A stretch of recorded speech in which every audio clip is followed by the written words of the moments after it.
네, 오늘은 제가 수덕PD랑 같이 한남 5구역, 아크로 한남에 대해서 이야기를 좀 해보려고 합니다. 자료를 되게 많이 받았는데, 뭐 이런 자료도 있고요. 이런 자료도 있고 한데, 자료가 되게 두꺼워요. 네, 진짜 무거워요. 그리고 굉장히 무거운데, 이것도 조합원들이 나눠주는 자료죠? 네, 맞습니다. DLENC에서 단독 입찰을 하면서 우리가 이렇게 지을 거야 라고 하는 계획도 라고 보시면 되고요. 이제 이 아크로 한남은 아직까지는 가칭입니다. 시공사 선정이 되지도 않았고 한 5월 말 시공사 선정 총회를 통해서 결정이 될 예정이고요. 아크로라고 하면은 우리가 잘 아는 이편한 세상의 프리미엄 브랜드라고 할 수 있습니다. 네, 대림에서 만든 프리미엄 브랜드죠. 네, 대림이 이제 옛날 이름이죠. DLNC. 그죠? 그래서 한남 뉴타운 재정비 구역이 일단은 사업 진행 속도가 제일 빠른 3구역. 네, 거기가 6,000세대 정도 되고요. 2구역이 1,500가구 정도, 그 4구역이 2,360가구, 5구역이 2,400가구예요. 그래서 사실 합치면 12,500. 가구 정도가 공급이 됩니다. 그래서 1구역 빼고라도 2구역부터 5구역까지 12,000세대가 들어오게 되는 어마어마하게 큰 개발이거든요. 3구역은 곧 이제 삽을 뜰 거고, 어쨌든 위치를 보면 5구역이 많은 사람들이 예전부터 그런 얘기를 했었어요. 입지적으로 봤을 때는 뉴타운의 대장 입지다. 한강별이 가장 많이 붙어 있고 반포대교 바로 앞에 있거든요. 잠수교 한강을 바로 이용할 수가 있어요. 그래서 이게 뭐 어떤 게 장점이 있냐? 한남대교 쪽에 있는 그 한강공원은 사실상은 자전거 보행도로랑 인도 걷는 거 정도밖에 없거든요. 뭐 테니스나 이제 배드민턴 칠 수 있는 조그마한 공간이 있는데 강변북로 바로 밑에 있어서 사실 그렇게 좋지는 않아요. 그래서 걸어 다닐 수 있는 공간 정도인데 바로 잠수교로 가면 바로 반포한강공원을 이용할 수가 있거든요. 그래서 되게 접근성이 되게 좋아요. 그리고 앞으로 생길 용산 민족공원하고도 굉장히 가깝게 붙어 있고 길 건너면 바로거든요. 그리고 위에는 또 파크사이 서울이 있고 바로 위에는 수성부 부지가 있어. 그래서 이쪽이 다 고급 주거지로 개발될 거라서 파크사이 서울은 27년 준공을 앞두고 있죠. 그래서 5구역의 위치가 저는 제일 좋다라고 생각을 한다. 대중교통을 이용하지 않는다라고 하면 역을 뭐 동빙구역을 신선해주네 말해 뭐 이런 얘기가 있었잖아요. 네, 이번에 신분당선을 신사에서 용산까지 이제 있겠다라고 하는 계획이 있는데 목표는 2032년입니다. 한강중학교 이쪽으로 동빙구역이 신설이 될 거다. 시공사들 입장에서는 어떻게 보면 그래도 한남 뉴타운이나 성수 전략정비구역이나 압구정에서 수주를 한다라고 하는 거는 서울에서 제일 좋은 지역을 우리가 따왔다라고 하는 거고, 또 한강 앞에다가 그렇게 아파트를 또 짓게 되면 수많은 사람들이 강변북로랑 이제 올림픽대를 타고 가면서 저 아파트는 뭐야? 저 아파트는 뭐야? 하면서 자동으로 홍보되는 효과가 있게 되거든요. 사실 저는 아크로라는 브랜드를 아크로가 고급스럽게 잘 지었구나라고 처음에 인지한 거는 아크로 리버파크를 통해서였어요. 그리고 아크로 리버파크가 이제 그 당시 2016년 준공인데 그 당시 지은 아파트 중에 잘 지었거든요. 잘 지었습니다. 10년 정도 지났는데, 그러다가 아크로 서울 포레스트가 딱 들어오면서 층고도 되게 높고 고급스럽게 잘 지었는데 우리나라의 주복 1등을 딱 차지하게 되면서 사람들에게 아크로라는 브랜드를 굉장히 널리 알렸다. 그러면서 그 브랜드가 계속 자동으로 홍보가 되는 그런 역할을 하고 있다고 생각을 해요. 그래서 한남 뉴타운, 압구정, 성수 전략정비구역, 여기서는 주요 건설사들이 엄청 박터지게 싸울 수밖에 없는 거죠. 그거 하나를 지어놓으면 마진을 줄여서라도 지어놓으면 전국적으로 홍보가 되잖아요. 그래서 여기서 굉장히 경쟁이 치열하게 할 수밖에 없다라고 하는 거죠. 만약에 이제 DL로 정해지게 되면 5구역에 아크로 한남이 들어가게 되고, 4구역은 레미안 글로우즈 힐즈 무슨 한남, 그 이름이 꽤 어렵네 이거.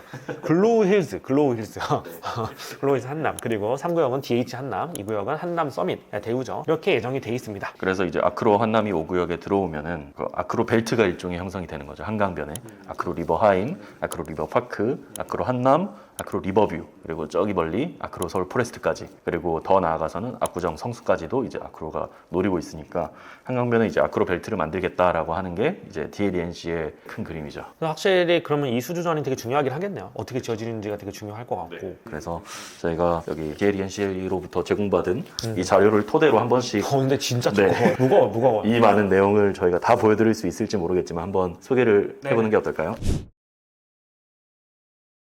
저는 좀 외관 디자인이 그래도 좀 조감도 치고는 되게 좀 단정하다. 되게 미니멀틱한 디자인을 네. 선택을 한 것 같아요. 외장 색깔도 화려하지 않고 약간 옅은 하얀색 섞는 게 약간 좀 나이론 같은 느낌도 좀 있거든요. 미니멀리즘과 그리고 아트월, 그리고 안에서 내부에서 봤을 때 뭔가 액자로 바라보는 좀 뷰? 이런 데에 좀 포커싱을 두지 않았을까 싶어요. 네. 그리고 요즘에 많이 하는 그 미디어 파사드라고 하나요? 꼭대기에다가 막 이렇게. 조명하고 쏴가지고 약간 영상처럼 틀고 하는. 저는 그거 왜 하는지 모르겠어요. 네. 그걸 안 한 것 같아요, 지금 보니까. 그래요? 네. 여기서 안 보이더라고요. 이걸 다 찾아봤는데. 꽤 뭔가 고급스러워 보이지 않거든요, 전혀. 네. 그런 거 있는 아파트들 보면 약간 상업용 건물 같아요. 맞아요. 말씀하신 것처럼. 상업용 건물은 어울리죠. 예. 네. 홍보를 해야 되고 한데 계속해서 반짝반짝거리면서 뭐가 바뀌고 이런 거는 굳이 할 필요가 있나 싶습니다. 그래서 이 조감도 보니까 컨셉은 알겠어. 이 동은 아이코닉 파사드로 해서 이런 디자인을 가지고, 그리고 이 동은 버티컬 파사드로 해서 이런 디자인을 가지고, 모든 동의 디자인이 다 똑같으면 약간 밋밋해 보이니까 디자인을 다 다르게 가져가겠다. 있다 이런 컨셉인 거잖아요. 네네. 네, 뭐 이런 거는 뭐 나쁘지 않죠. 근데 이름들이 진짜 뭐 영어로 그러니까 뭐 아이코닉, 버티컬, 글로우 나도 무슨 뜻인지 모르겠어. 그러니까요. 아이코닉 파사드가 도대체 무슨 뜻이지? 와닿지가 않아요. 사실 요즘에 너무 이 영어랑 외래어를 너무 많이 써서 와닿지가 않아요. 근데 저희는 이렇게 보고 지나가지만 조합원 분들은 이런 거 하나하나에 되게 또 의미를 부여하시더라고요. 아 그래요? 그럴 수 있죠. 네. 근데 이건 진짜 사진이 엄청 고퀄리티예요. 이렇게 사진이 엄청 고퀄리티인데 이게 너무 무거워서 들면서 할 수가 없어. 일단은 이걸 보니까 헛짓거리를 안 했다. 이렇게 말해도 되나? 조합원들을 현혹하기 위해서 하는 여러 장치들이 있어요. 건설사에서. 후킹. 네, 후킹하기 위해서. 아파트가 뭐 우주선이야, 막 날아다니고. 네, 그러니까 예를 들면 이제 그런 것도 있을 거고, 뭐 우리는 뭐 해외 유명한 거장 설계사 누구를 모셔왔고, 여기는 뭐 프랑스에 뭐를 했고, 뭐 미국의 유명한 누구고 뭐 이런 거를 좀 안 한 느낌. 근데 사실은 해외 설계사 이름만 갖다 쓰는 경우가 진짜 많거든요. 원래는 고급 빌라랑 하이엔드 오피스텔에 이런 거를 되게 많이 했어요. 왜냐하면 고급 빌라랑 하이엔드 오피스텔은 상품성이 떨어지기 때문에 이런 후킹 요소를 많이 넣을 수밖에 없는 거야. 비싸게 분양하는 거에 대한 합리적인 이유를 갖다 붙일 수밖에 없거든요. 그런 어떤 후킹 요소들이 되게 중요했던 것 같아요. 근데 요즘에는 이제 아파트들에 이런 걸 많이 끌고 온 것 같아요. 제가 여기 설계하신 분을 만나봤어요. 아크로에. 네. 그때 만났는데 여기 제가 궁금해서 물어봤어요. 이거 천장에 빛 반사돼서 이 세대로 들어가는 거 아니냐. 그거 좋은 지적이다. 네, 그거 물어봤는데 안 그런데요. 특수 유리를 써가지고 빛은 들어가는데 반사는 안 되게끔 설계를 또 했다고 하더라고요. 그게 가능해야 돼요? 네네. 그렇구나. 신기하다. 외관도 중요하긴 한데 어쨌든 간에 한강 뷰를 얼마나 확보했느냐 이게 좀 되게 중요하거든요. 왜냐 5구역이 어떻게 보면 다른 지역들보다 한강 뷰를 확보하기가 되게 용이해요. 2구역은 한강 뷰가 거의 안 나와요 사실 위치상. 3구역은 한남 교외에 있는 쪽, 저쪽은 완전 고지대예요. 남산 경관지구 때문에 90m 그 지켜야 되잖아요. 구축을 짓는다고 하는데 저기는 한강 뷰가 되게 잘 나오겠죠. 근데 밑으로 내려오면 또 안 나오거든요 저긴 또. 그래서 5구역이 한강 면하고 다음 면적이 가장 넓기 때문에 가장 넓게 쫙 고르게 퍼져 있어가지고 여기가 제 한강 뷰 뽑기가 좋거든요. 어떻게 됐는지 설명을 좀 해주세요. 일단은 여기 설명 이 자료에는 조합원들의 108%까지 한강 뷰를 가져갈 수 있다. 조합원은 전부 가져갈 수 있다는 얘기네요. 네, 일반 분양으로도 한강 뷰가 나온다.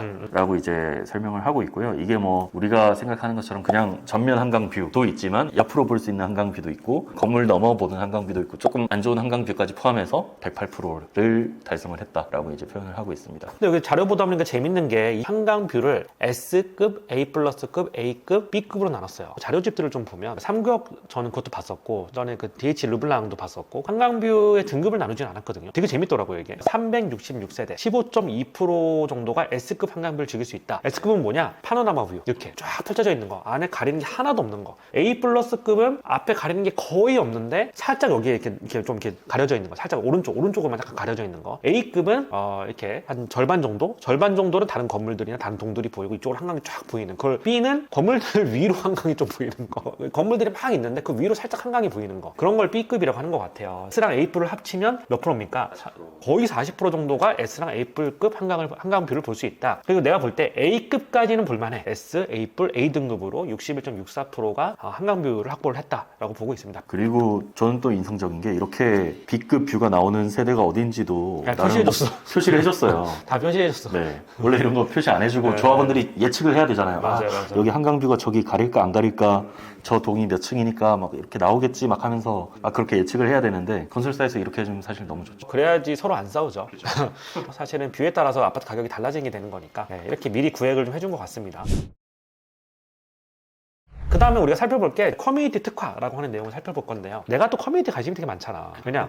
커뮤니티가 좋으면 진짜 삶의 질이 올라가요. 지금 주로 쓰는 커뮤니티가 뭐 있으세요? 저는 일단 사우나, 카페, 헬스, 골프는 안 치고 그리고 수영 이 네 가지를 가장 많이 쓰고요. 저는 가장 만족스러운 건 사실 운동하는 거랑 카페가 제일 마음에 들어요. 수영장하고. 그래서 여기 커뮤니티를 살펴보면요. 커뮤니티에 생각보다 힘은 안 준 것 같아요. 뭐 다른 건설사들 자료 보면은 뭐 옥상에 루프탑에 수영장. 실제 개포동에 있는 아파트는 그게 돼 있잖아요. 네, 그렇죠. 인피니티 풀이라고. 근데 그거 누가 쓰냐고. 이게 저는 루프에 수영장을 올리는 게 되게 비효율적이라고 생각해요. 왜냐면은 일단 거기까지 가는 접근성도 문제지만 그 물의 하중을 견디려면 또 다른 시공이 그 루프에 들어가야 되잖아요. 거기다가 이제 배수 장치랑 맞아요. 샤워 시설도 있어야 되고 생각보다 그 수영장 하나를 위해서 희생하는 게 되게 큰 거죠. 그 겨울에 일단 못 하죠. 그리고 미세먼지 많을 때 안 하죠, 사람들. 근데 그것만 날려도 1년에 한 4개월에서 5개월 닫아놔야 돼. 5개월 정도 닫아놔야 되고 관리비도 되게 많이 나오고요. 그리고 그 누수 막는 게 쉽지가 않대요. 그게 전용 승강기도 있어야 해요. 저는 순간기도 있어야 네. 되잖아. 그렇죠. 어마어마한 출혈이 있는 사실 그건 거잖아요. 보여주기용이라고 저는 생각해요. 그거는 그냥 뭐 실효성 별로 없는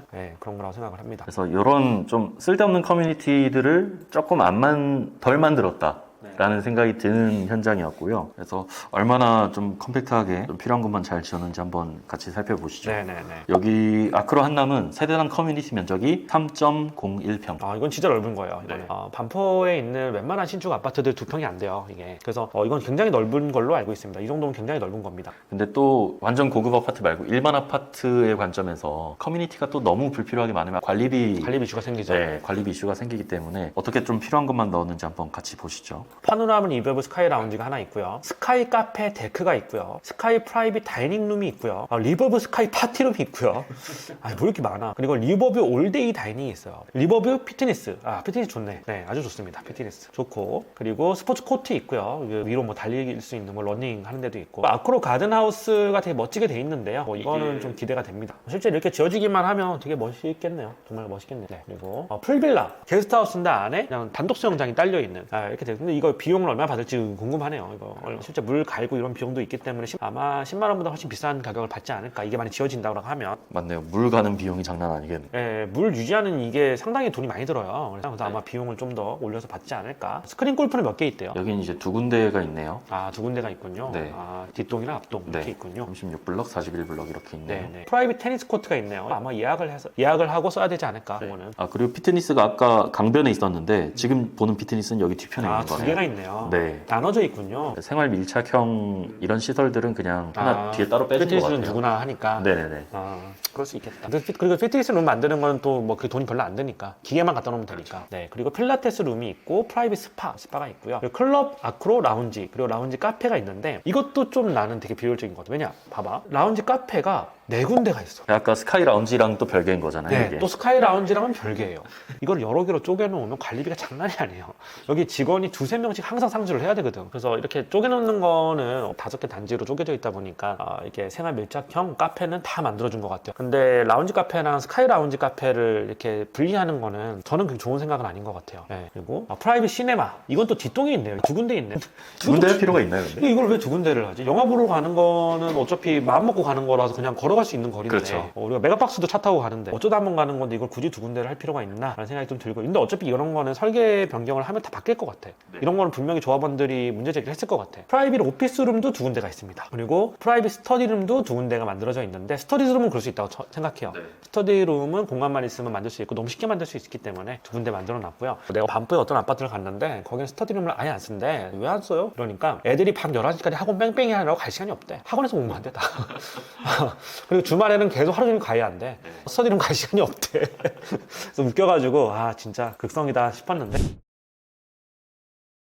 아크로 한남을 좀 보면 세대 구성이 어떻게 돼 있나요? 제일 작은 평형이 39타입 붙어 있어요. 39타입부터요? 네, 39타입부터 임대 세대예요? 아니요, 임대는 또 따로입니다. 임대 임대는 세대도 따로고. 있고 일반 세대도 있고. 이제 요즘 정비 사업들에서는 자꾸 이제 작게 만드는 것 같아요. 39 뭐 이렇게 내려서 만드는 것 같아요. 아무래도 이렇게 작게 만드는 게 좀 분양 수익을 늘리기도 용이하고 좀 그 지분만 조금 들고 있는 상가들의 동의를 이끌어내기에도 조금 이제 유리하게 작용을 하는 그런 기능이 있죠. 예전에 한남 뉴타운 3구역이 처음에 최초의 정비 계획안을 냈을 때 너무 84 이하가 많다라는 비판이 좀 있었어요. 34평, 9평 이하인 면적이 너무 많다. 중저음 평형대가 많아야 뭐 고급화가 되지. 이제 평형대에 좀 높은 사람들이 관리비를 내는 거에 대해서 조금 부담감을 덜 느끼게 되고 너무 소형 평형대가 많으면 사실 관리비 이슈 때문에 고급화가 될 수가 없어요. 절대로. 시설을 만들어놔도 운영이 안 되거든요. 나중에는 이제 3구역이 중저음 평형대 좀 더 늘리고 이런 식으로 변경을 좀 했는데 한남 5구역은 그래도 여건이 좀 괜찮은 편인 게 84 타입 이상이 75%에 육박한다고 합니다. 나는 사실 이게 5구역은 이렇게 가야 된다고 생각을 해요. 왜 그러냐면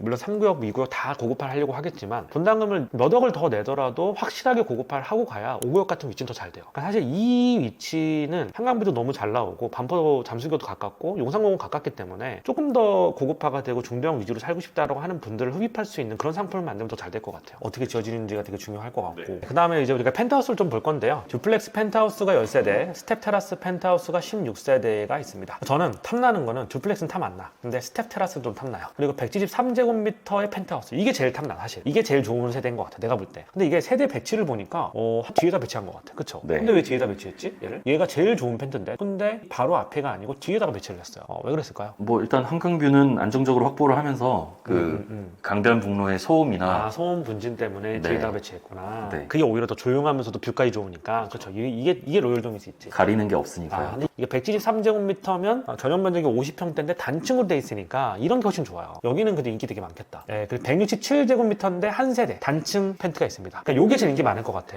길게 뽑혀 있어가지고 얘는 근데 이게 원벨리랑 아리팍 펜트가 이렇게 생겼어. 길게 돼 있잖아요. 근데 이게 길게 돼 있는 것보다는 위에 173제곱미터 펜트가 더 인기가 많을 것 같아. 이게 훨씬 더 좋은 구조야, 사실은. 맞아요. 길게 돼 있는 거는 뭐 뷰를 많은 방에서 확보할 수 있어서 그건 좋겠지만 그 외에 뭐 생활 동선이나 이런 게 좀 불편할 것 같아요. 저희 많이 가봤잖아요. 그래서 오히려 173제곱미터 펜트 이 두 세대 있는 게 저는 좀 더 좋을 것 같고, 길게 돼 있는 167제곱미터 펜트는 또 앞동에 배치가 돼 있어. 길게. 얘가 한강뷰가 제일 좋을 것 같긴 해. 얘가. 그쵸? 앞으로 쫙 길게 돼가지고 모든 방에서 한강뷰를 볼 수 있게끔 세팅을 해놓은 것 같아요. 150제곱미터는 121세대가 있고, 다 여기다 배치를 해놨네. 역시 큰 평형대가 전부 다 여기 반퍼도 여기 앞에 있는 그쪽에다 다 배치를 해놨네. 그리고 135제곱미터랑 A타입, B타입이 있는데 여기저기 좀 섞여 있고요. 그리고 공급 면적은 이제 50평대죠. 이게 28세대, 131세대가 있고, 114제곱미터 A타입은 102세대가 있습니다. 이것도 여러 군데 분포가 돼 있습니다. 114제곱미터 C, D도 있는데 얘도 여러 군데 분포가 돼 있고, 114가 되게 많다. 84제곱미터는 여기저기 분포가 돼 있는데, 난 여기 대형 평형대 있는데 뒷동에 있고, 84A랑 D는 여기 대형 평형대 모인 데는 한 세대도 없습니다. 59제곱미터 B는 역시 다 뒷동에 있습니다. 전부 다 뷰가 조금은 좀 떨어지는 그쪽 좀 뒷동에 좀 다 배치를 해놓은 것 같고요. 5구도 뷰가 나오긴 하는 것 같아요. 여기 39블록 쪽. 여기 앞에는 뷰가 좀 나올 것 같고, 뒤에는 뷰가 안 나올 것 같아. 뒷동에 아예 배치된 데는 뷰가 안 나올 것 같아요. 여기는. 사람들이 이거 보고 막 청약 넣을 거 아니에요. 그렇지. 얘 약간 희망 고문인 것 같아요. 이게. 아니야. 근데 여기는 청약 넣어서 되기만 하면 뷰가 안 나와도 무조건 네. 돈을 버는 곳이니까. 맞아요. 분양가 상한제. 분양가 상한제 적용 지역에서 평당 7천만 원이 분양해도 못해도 평당 1억 이상 다 갈 텐데, 뷰가 안 나와도 평당 1억 이상 갈 텐데. 이제 정리를 좀 해보면, 원안에서 개선 사항이 어떻게 바뀌었는지를 보면 주동을 삭제하고 44기로 줄이고 한강뷰를 더 많이 확보를 하고 공급 면적도 좀 늘리고 100% 남향으로 설계를 했다고 합니다. 근데 살아보니까 남향 해도 많이 들고 겨울에도 안 추워, 진짜로. 아크로 가든 컬렉션 해가지고 이 5개로 쪼개져 있는 단지가 있잖아요. 근데 각각의 단지마다 컨셉에 맞는 그런 그 가든들을 만들었다, 이런 내용인 것 같아요. 저 밑에 살펴보면요. 그리고 인피니티 리버뷰 가든, 이거는 뭐예요? 이거는 무슨 뭐 동남아의 휴양지에 온 것도 아니고, 캐스 케이든 가든, 되게 다양한 가든들이 있고, 브릿지 엔트런스 가든, 이거는 조명 때려가지고 되게 예쁘게 보라색으로 만든 그런 건 것 같습니다. 여기 이 기획 이도를 물어보니까 단지가 보통 밤에는 불이 다 꺼지잖아요. 대부분 밤에도 다녀도 무섭지 않은 그런 걸 만들고 싶었다라고 하더라고요. 그리고 블라썸 원더랜드, 이거 뭐야? 레스크 가든, 뭐 이렇게 이름이 어려워. 이 이름도 뭐지? 이 주민들도 헷갈리게. 로열 플로팅 가든, 이거 예쁘겠다, 만들어 놓으면. 그리고 스카이 가든, 올데이 다이닝 루프 가든, 이렇게 엄청나게 많은 가든을 만들고 있다라고 하는 점이 이렇게 있고요. 그랜드 게이트 가든, 로비 가든, 뭐 이렇게 또 예쁜 가든들이 있고, 로비 가든 이건 좋겠다. 이거는 만들기 어렵지 않은데, 이거는 그냥 앉을 수 있는 공간만 만들어주면 되거든요. 아크로 에비뉴, 이거는 그냥 이제 도로를 이렇게 나무를 심어서 이렇게 한 것 같고, 포시즌 웨이도 마찬가지입니다. 어쨌든 하이엔드 드롭 오프존은 뭡니까? 이거는 차가 들어가서 세대로 들어가는 사람을 이제 내려줄 수 있는. 근데 하이엔드 드롭 오프존, 이름도 어렵네. 프라이빗 차고지는 펜트하우스 53세대에 제공이 된다고 합니다. 이거 저도 봤는데, 전용 차고지 있으면 진짜 편해요. 이거 엄청 편합니다, 진짜. 전기차 밥 주기도 편하고, 그리고 전용 차고지 안에 뭐 창고처럼 쓰시는 분들도 있고.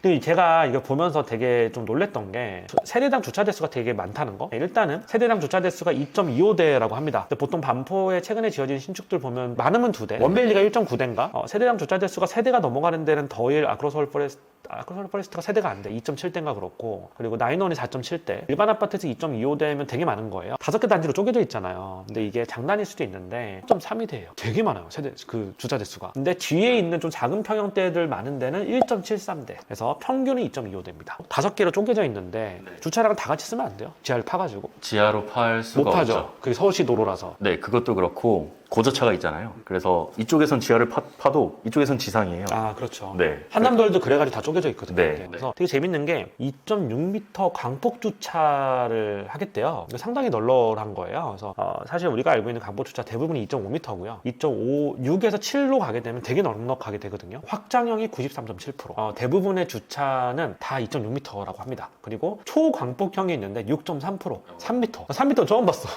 나인원이 3 정도 되지 않나요? 2.7. 2.7이에요. 나이는 2.7이야. 와, 3은 진짜 크네요. 여기다가 이제 슈퍼카 같은 거 세우라 이건 것 같아. 뭐. 나인원 차 될 때마다 항상 신기했거든요. 문을 열어도 그냥 막 열어도 옆이 안 닿아요. 근데 3m짜리가 중간중간에 있으면 뭐 좋을 것 같아요. 되게 이런 부분들도 또 고급화를 또 하는 부분이겠죠. 그리고 음식물 쓰레기 배출하는 것도 세대 내에 포함이 돼 있고요. 일단은 제가 이제 전반적으로 살펴보니까 고급 공간에서 필수인 거는 저는 그렇다고 생각을 해요. 고급의 어떤 그 키가 뭐냐, 아파트에서 공간하고 보안이야. 보안이 허술한 데가 고급화되는 건 어려워요. 왜냐면 그런 사람들이 안 들어가, 또 보안이 너무 허술하면. 그리고 세대당 면적이 넓어요. 자기가 사는 집의 공간이 넓은 건 당연한 거고 부자들은 다 그런 걸 원해요. 그리고 공용 면적도 넓어요. 넉넉하게 쓸 수 있어야 돼요. 커뮤니티 주차장 그렇죠, 뭐 이런 그렇죠. 것들 말씀하시는 주차장 거죠? 되게 비좁은데 고급화한다? 그건 말이 안 되는 얘기예요. 그래서 세대당 공간과 보안이 이제 고급의 핵심이다라고 볼 수 있고요. 근데 서울 정비 사업으로 지어진 아파트들은 오픈을 안 하면 서울시에서 인허가를 안 해주기 때문에 원베일리 다 오픈돼 있단 말이야. 공용 커뮤니티도 만들어야 되고 외부에서 여기를 그냥 들어올 수 있게끔 만들어줘야 된단 말이에요. 그래서 이제 그런 부분들이 좀 아쉬울 수는 있는데 어쨌든 뭐 그건 서울 전체에 해당하는 얘기이기 때문에 규제가 그렇기 때문에 어쩔 수 없는 거고 그렇다라고 생각을 합니다. 한남 5구역 아크로 한남 같은 경우에도 이제 단지가 오픈은 어느 정도 돼 있지만 이제 외부인들이나 이런 사람들이랑 동선을 좀 분리하게끔 하는 그런 설계는 조금 보이더라고요. 입주민들이 지나다니는 건 이제 단차가 있는 위쪽을 주로 지나다니게 되고 위쪽을 네네네. 일반 사람들은 입주민이 아닌 사람들 밑에를 지나다니게 되고 밑에다 이제 공도를 통해서 왔다 갔다 하는 좀 그런 동선 도연을 아예 분리시켜버리겠다? 네네네. 그게 가능해요? 뭐 이제 위에 있는 동선도 막혀 있는 건 아니에요. 사실 막혀 있는 건 아닌데 이제 입주민이 아니면 뭐 올라갈 굳이 그렇게 좀 동선 분리를 하려고 하는 게 보이긴 보입니다. 여기 보니까 이제 시큐리티 그린월도 있고 시큐리티 패스웨이가 있는데 시큐리티 그린월은 어떤 건지 알 것 같아요. 그거를 나무를 심어가지고 최대한 프라이버시를 보호하겠다 이거잖아요. 입주민들끼리 산책을 하면서 보는 것과 완전 외부인이 차를 타면서 지나가서 보는 게 완전 다르잖아요. 그래서 이걸 최대한 보완하기 위해서 나무를 많이 심어가지고 이제 저층부를 이렇게 보완을 하겠다라고 하는 계획인 것 같아요. 불가피하게 세대 간섭이 있을 수밖에 없는데 이렇게 가리는 건데 사실은 뭐 이런 전략이 제일 전 유효하다고 생각합니다. 나무가 많으면 좋고. 그리고 제안서에 좀 특이한 거 여기 보시면은 이거 뭐예요? 이게 층간 소음을 자동으로 인식을 해요. 일정 수치를 넘어가면은 아래층에서 민원이 생길 수 있으니까 조심하라고 연락이 와요. 월패드로 자동으로. 월패드로 자동으로.